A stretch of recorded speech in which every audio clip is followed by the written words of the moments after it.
bagaimana sistem rekrutmennya perlu dilakukan, kemudian bagaimana kawan-kawan baik pimpinan maupun staf ini dalam memahami tugas dan tanggung jawabnya sesuai dengan di kabupaten kota seluruh Indonesia, khususnya di Kabupaten Boyolali itu ada 5 pimpinan kewenangan yang sifatnya politik kolegial diputuskan melalui satu mekanisme pleno dalam keputusan yang sifatnya mengikat di dalam kepada organisasi. Maka forum tertinggi dari pengambilan keputusan adalah pleno pimpinan. Kemudian juga tantangan terhadap tugas yang melekat sebagai PIC itu sendiri, misalnya kayak waktu pelaksanaan pengawasan kampanye. Assalamualaikum warahmatullahi wabarakatuh, sahabat Bawaslu, apa kabar hari ini? Masih semangat puasanya? Saya ucapkan selamat menunaikan ibadah puasa bagi yang menjalankan. Sahabat Bawaslu, saat ini kita bertemu dalam program Ngabuburit Sesarengan Ngawasi yang akan menjadi program unggulan Bawaslu Boyolali di bulan Ramadan. Bersama saya Isna Nur Faiza yang akan menemani sahabat semua dalam acara Ngabuburit Sesarengan Ngawasi.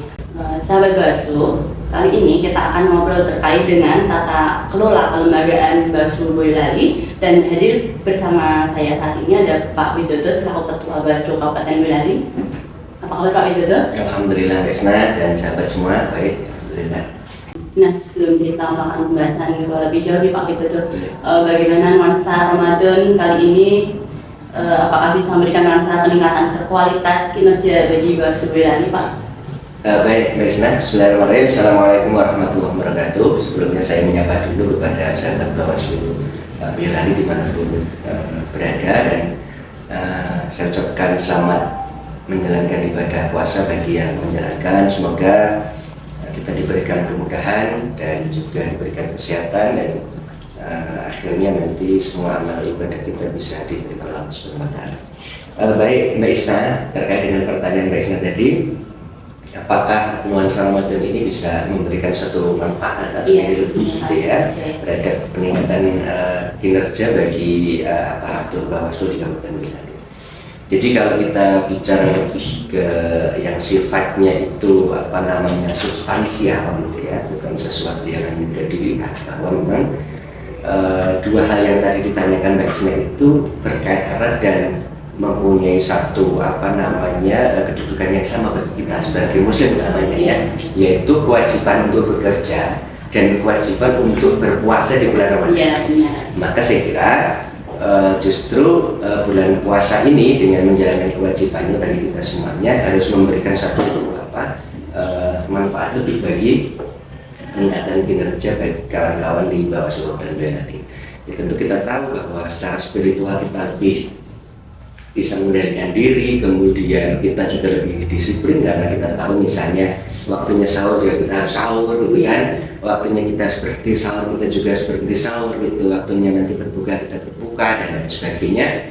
Yang tentu ini kalau kemudian budaya ini diimplementasikan dalam dunia kerja kita, ya tentu akan mempunyai nilai lebih gitu kan. Kemudian yang kedua, sering disampaikan oleh para penceramah juga oleh kalangan pemerhati kesehatan, bahwa dengan puasa itu pikiran kita akan menjadi lebih jernih. Nah, untuk itu saya kira dengan puasa ini ya, walaupun mungkin dari sisi fisik kita akan lebih lemah karena mungkin kekurangan cairan ya pada prakteknya seperti itu, tetapi dari sisi pikiran, dari sisi spiritualitas kita sangat lebih seperti itu. Jadi puasa bukan lagi halangan untuk peningkatan kualitas kinerja. Sama sekali bukan, apalagi dari pemerintah juga ada edaran terkait dengan waktu kerja yang disesuaikan. Ini memang nantinya menjadi satu poin, ada yang puasa menjadi ada itu. Selanjutnya nih Pak, sebelum kita mulai pembahasannya lebih jauh, mungkin bisa Pak Widodo jelaskan terlebih dulu sebenarnya apa sih yang dimaksud dengan tata kelola kelembagaan di Bawaslu sendiri, Pak? Baik, jadi kalau kita bicara tata kelola kelembagaan, berarti kita berbicara terkait dengan sistem, tata cara atau mekanisme serta prinsip-prinsip yang dilaksanakan oleh Bawaslu dalam ini Bawaslu Boyolali dalam rangka menjalankan tugas kewajiban dan fungsi sebagai Bawaslu. Nah, tentu ini elemennya menjadi sangat banyak, Ya, jadi tata kelola itu kan meliputi banyak aspek ya. Ada aspek yang sifatnya software gitu ya, sesuatu yang tidak langsung nampak. Ada yang juga hardware di istilah komputer seperti itu. Jadi semua hal terkait dengan sistem, tata cara atau tata kelola mekanisme prinsip yang dipegang oleh Bawaslu dalam menjalankan kewajiban. Sebagai contoh misalnya yang pertama terkait dengan kesiapan aparatur kelembagaannya, bagaimana sistem rekrutmennya dulu dilakukan, kemudian bagaimana kawan-kawan baik pimpinan maupun staf ini dalam memahami tugas dan tanggung jawabnya sesuai yang diatur di dalam peraturan perundang-undangan, kemudian aturannya itu sendiri seperti apa, kemudian jiwa kedisiplinan kawan-kawan dan sebagainya, ini seluruhnya termasuk di dalam satu ruang lingkup tata kelola atau tata cara mengelola atau mengatur gitu ya, pelembagaan Bawaslu dalam rangka menjalankan kewajiban tentu untuk mencapai tujuan itu sukses pengawasan pemilu maupun pemilihan di Kabupaten. Kalau ini Pak, terkait struktur kelembagaannya di Bawaslu Pak, strukturnya seperti apa Pak? Baik, jadi struktur di kelembagaan Bawaslu, utamanya Bawaslu Kabupaten Boyolali, ini tentu kita merujuk di peraturan perundang-undangan, yaitu Nomor 7 Tahun 2017 sebagai induk dari aturan lain kelembagaan Bawaslu Kabupaten. Kami itu lahir tanggal 18 Agustus tahun 2018, itu ya setelah lahirnya Nomor 7 tahun 2017 gitu. Di kabupaten kota seluruh Indonesia, khususnya di Kabupaten Boyolali itu ada 5 pimpinan yang secara kelembagaan menjadi pimpinan lembaga Bawaslu. Nah, dari 5 pimpinan ini ada seorang ketua merangkap anggota, kemudian ada 4 orang anggota yang merangkap sebagai koordinator divisi. Yang pertama ada koordinator divisi sumber daya manusia dan organisasi, kemudian ada divisi penanganan pelanggaran data dan informasi, kemudian ada divisi pencegahan hubungan antar lembaga dan masyarakat, serta divisi penyelesaian sengketa dan hukum. Nah, ini struktur yang ada di Kabupaten Boyolali, dan kami 5 orang ini bekerja bersama-sama mempunyai satu kewenangan yang sifatnya kolektif kolegial, diputuskan melalui satu mekanisme pleno dalam mengambil satu keputusan yang sifatnya mengikat keluar maupun ke dalam organisasi. Seperti itu sebenarnya. Oh, baik, berarti terkait pengambilan keputusan atau kebijakan itu melalui pleno ya Pak, pleno pimpinan. Iya, jadi karena kami itu tadi saya sebutkan kolektif kolegial, maka forum tertinggi dari pengambilan keputusan adalah pleno pimpinan. Berjumlah 5 orang yang setiap anggota itu mempunyai hak suara yang sama, sehingga kalau kemudian mentoknya tidak dapat diambil keputusan, maka kemudian ada semacam voting ya, misalnya bisa 4-1, 3-2 dan sebagainya. Ini Pak, kalau dari sisi koordinasi antar bagian, apakah yang menjadi tantangan utama dalam tata kelola kelembagaan Pak? Tantangannya apa tidak? Oh iya, kayak ya, kalau kita bicara masalah tata kelola kelembagaan, kaitannya tentang hubungan antar bagian, antar divisi dan lain sebagainya, ya tentu tantangannya sangat beragam. Itu baik. Yang pertama tentu tantangan kesiapan sumber daya manusia di setiap divisi yang harus selalu ditingkatkan terus, diupdate terus. Kemudian pola komunikasi yang kadang membutuhkan koordinasi cepat, yang kadang-kala pada praktiknya kan tidak semudah dalam teorinya. Kemudian juga tantangan terhadap tugas yang melekat sebagai PIC itu sendiri, misalnya kayak waktu pelaksanaan pengawasan kampanye itu kan PIC-nya melekat di koordinator divisi penanganan pelanggaran. Tetapi koordinator divisi penanganan pelanggaran juga tidak akan bisa bekerja secara maksimal manakala dari divisi yang lain, utamanya divisi pencegahan dan pengawasan itu tidak memberikan satu data pengawasan yang konkret dan jelas, misalnya seperti itu. Maka terkait dengan pertanyaan Mbak Isna tadi, apakah ada dinamikanya tentang seperti apa ya, kadang-kadang banyak. Tapi di Kabupaten Bali alhamdulillah hal-hal yang sifatnya teknis seperti itu mampu kita antisipasi dengan selalu melakukan satu koordinasi serta peningkatan kapasitas di masing-masing divisi, baik dilakukan oleh Bawaslu RI, Bawaslu Provinsi maupun di internal kita sendiri untuk betul-betul siap membangun satu pola kerja yang baik. Dan ingat ya Mbak, sejak awal saya menjabat sebagai ketua itu selalu saya tanamkan kepada kawan-kawan termasuk di dalam staf itu bahwa saya akan berusaha secara maksimal untuk melaksanakan prinsip-prinsip manajemen secara ketat. Dan itu ternyata alhamdulillah setelah kita melalui proses ini 1 tahun lebih gitu ya, banyak manfaatnya. Kami akan terapkan prinsip manajemen mulai dari planning atau perencanaan, planning, actuating, controlling, evaluating, organizing dan sebagainya ini secara simultan untuk membuat satu tolak ukur keberhasilan rencana kerja diukur dari keberhasilan kerja yang sudah dicapai. Ini ternyata bisa sangat membantu. Jadi sistem kerja kolektif kolegial di Bawaslu Bali sangat amat diperlukan karena untuk keberlangsungan kegiatan itu sendiri ya. Iya, sangat.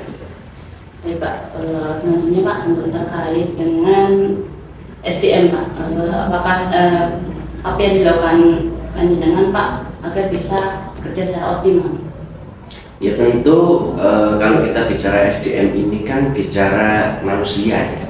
Jadi bukan hanya bicara sistem, tetapi bukan hanya juga bicara aturan, tapi justru bicara sebagai subjek atau pelakunya. Maka tentu yang kami lakukan untuk meningkatkan kesiapan kawan-kawan sumber daya manusia di Kabupaten Boyolali ini ya ada banyak cara. Yang pertama tentu peningkatan kapasitas melalui kegiatan training atau peningkatan kapasitas melalui latihan-latihan itu ya, baik yang dilakukan dari provinsi, kita sendiri dan sebagainya. Kemudian yang kedua peningkatan kapasitas dari sisi spiritualitas, misalnya hubungannya dengan kegiatan latihan seperti ini. Ya, karena kita tahu bahwa orang yang secara spiritualitasnya itu lebih terisi, itu ya kesiapannya untuk menghadapi tantangan, menghadapi pekerjaan dan sebagainya yang lebih kuat ya, karena kalau orang Jawa bilang biasa prihatin ya, menghadapi satu situasi yang dia.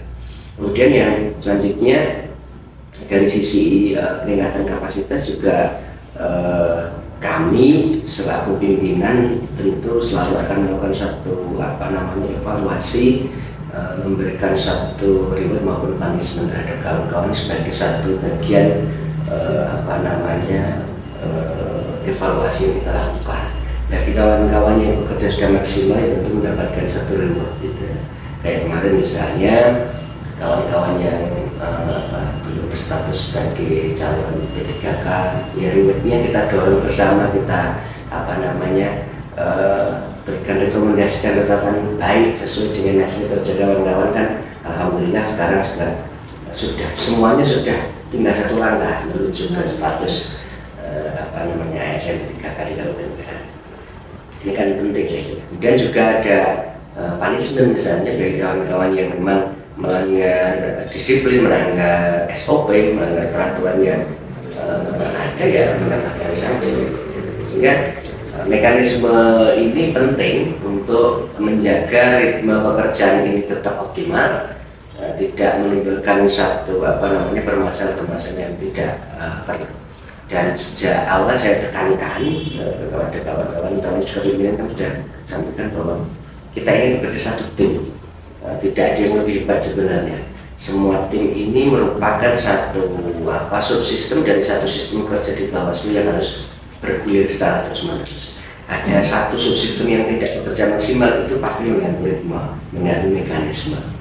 Ini yang saya tekankan dan kawan-kawan sudah bisa menginternalisasi ini, bahkan menghayati ini, sehingga memang kita alhamdulillah ada peningkatan kinerja, ada peningkatan pemahaman, ada peningkatan kapasitas dan kerjasama, dan endingnya pasti peningkatan prestasi. Ini yang saya kira kita bisa rasakan. Berarti betapa pentingnya sinergi dalam menurunkan utamanya di Bawaslu itu sangat amat penting gitu Pak.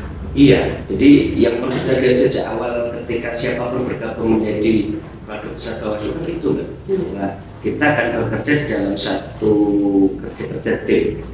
Jadi yang misalnya mempunyai watak sangat ego gitu ya, atau seorang egois, dia harus mau menurunkan egonya. Untuk apa? Untuk bersama dalam tim.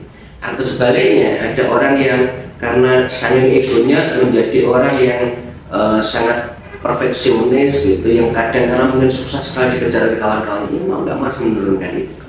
Menurunkan itu untuk apa? Untuk kita bisa menemukan satu formulasi yang pas gitu ya, dalam rangka bekerja sama sesuai dengan aturan lain agar target capaian mungkin kerja itu bisa kita dapat bersama. Jadi yang kadang-kadang dinamikanya di sini. Tapi saya ucapkan terima kasih kepada kawan-kawan sekalian, utamanya kawan-kawan minat dan staf itu selama ini sudah bisa membawa budaya kerja baru yang lebih baik itu masuk ke lingkungan kita. Kalau bisa mungkin merasakan ya bahwa sistem kerja kita bangun dengan kekeluargaan ini sudah sangat berjalan gitu. Kita bisa saling support, saling ngecek tanpa menyakiti gitu ya. Kemudian juga bisa bergotong royong bersama dalam menjalankan tugas bersama-sama. Ini saya kira asik. Selanjutnya dalam sebuah lembaga pasti ada pertanggungjawaban ya Pak, terkait penyusunan laporan pertanggungjawaban, apakah ada kendala Pak? Aduh, kalau itu ya sebenarnya kalau kita rasa pasti banyak kendala gitu ya, tetapi kan tentu ada satu strateginya. Sejak awal kami sudah sampaikan, inilah yang saya kira pentingnya pengalaman juga ya dalam konteks kerja itu, bahwa nanti setelah melaksanakan tahapan, akhir tahapan utamanya baik pengawasan pemilu maupun pengawasan pemilihan itu akan banyak dituntut membuat satu laporan-laporan baik setiap divisi maupun kelembagaan. Maka strateginya sejak awal kami sudah sangat tekankan bahwa data dan informasi maupun kearsipan ini harus betul-betul disimak dengan baik dan rigid.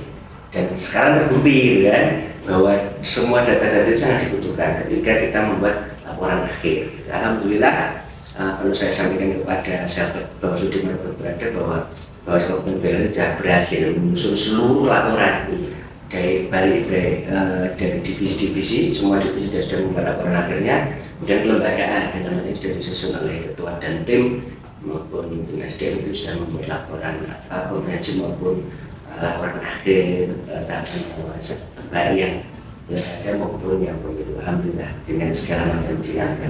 Karena juga saat ini proses penyusunan buku bersama-sama dengan ketua Bawaslu Provinsi. Semoga segera bisa kami sudah. Karena kemarin sudah ada satu buku tapi ini mau ini Pak, terkait tahapan kan sudah selesai nih Pak dengan membuat laporan. Kelanjutan selanjutnya Bawaslu programnya seperti apa nih Pak? Ini yang mungkin pertanyaan Mbak Isna itu mewakili banyak masyarakat, utamanya masyarakat yang masih awam ya. Iya. Bahwa setelah ada selesai tahapan Bawaslu kerjanya ngapain, kerjanya ngapain. Jadi begini teman-teman sekalian, bahwa sesuai dengan tugas, tanggung jawab dan wewenang yang melekat pada kami, sesuai dengan peraturan perundang-undangan, salah satunya kami itu mempunyai kewajiban untuk peningkatan kapasitas masyarakat terkait dengan demokrasi. Maka dari itu tentu tugas kami itu secara terus-menerus sampai nanti akhir masa jabatan, yaitu melalui kegiatan-kegiatan peningkatan kapasitas masyarakat untuk menjadi pengawas partisipatif. Nah, ini kami selalu lakukan gitu ya. Seperti tahun-tahun kemarin kami melakukan sosialisasi pembentukan desa anti money politik misalnya seperti itu. Kemudian ada pembentukan desa pengawasan. Kemudian sosialisasi ke kelompok-kelompok masyarakat, ke kampus-kampus, ke sekolah-sekolah. Untuk apa? Harapannya adalah memberikan satu pemahaman kepada masyarakat, utamanya masyarakat ini di Kabupaten Boyolali, tentang arti pentingnya menjaga demokrasi. Ini yang kami selalu lakukan, juga mengajak kepada seluruh warga masyarakat dan kelompok masyarakat untuk mau terlibat di dalam proses menjaga roh dan nyawa demokrasi ini agar tidak tercemar oleh residu-residunya. Misalnya tercemar oleh praktek money politik yang marah, kemudian praktek pelanggaran netralitas aparatur dan lain sebagainya yang dilarang oleh undang-undang, kemudian pelanggaran-pelanggaran yang lain, gitu ya, pelanggaran kode etik dan lain sebagainya. Ini yang kami mengajak masyarakat untuk terlibat. Nah, proses mengajak inilah yang kemudian menjadi program kerja kami, baik yang kami lakukan secara berkala maupun yang dilakukan secara residensial. Kalau yang berkala, kami itu melalui kegiatan humas seperti ini, ada podcast, kemudian ada kegiatan door to door, kunjungan ke pasar dan lain sebagainya untuk meningkatkan kapasitas kesadaran masyarakat terkait dengan demokrasi. Itu kami lakukan terus dan masyarakat bisa membantu itu. Dan ingat ya, Mbak Isna, ini yang saya kira juga prestasi tahun ini itu berarti penilaian untuk tahun 2024. Bahwa Surat Terbeli ini sudah ditetapkan oleh Komisi Informasi menjadi lembaga yang informatif. Artinya apa? Bahwa semua kegiatan yang kami lakukan, kita lakukan bersama ini sudah kita sampaikan kepada masyarakat sebagai hak untuk mendapatkan informasi situasinya, dan dinyatakan oleh Komisi Informasi mempunyai kewenangan untuk memberi itu kita sudah informatif. Ini saya kira prestasi karena memang kita sebagai lembaga publik adalah lembaga yang harus mau terbuka kepada masyarakat. Sudah bukan waktunya lagi menutupi Bawaslu bekerja apa saja kemudian dan sebagainya, kecuali untuk informasi-informasi yang sifatnya informasi dikecualikan, maka kita ini yang saya kira selalu akan kita lakukan. Jadi kedepannya berarti akan lebih fokus pada pengawasan partisipatif kepada masyarakat. Iya, kita nanti akan selalu undang, kita akan libatkan masyarakat, kelompok masyarakat untuk kita membangun kesadaran bersama. Karena ini kerja-kerja yang tidak bisa selesai dalam waktu singkat, juga bukan kerja-kerja yang hanya menjadi tanggung jawab Bawaslu. Ya, misalnya terkait tadi kemurnian demokrasi, misalnya Dewan seperti itu. Karena harus yang butuh demokrasi murni itu bukan hanya kita.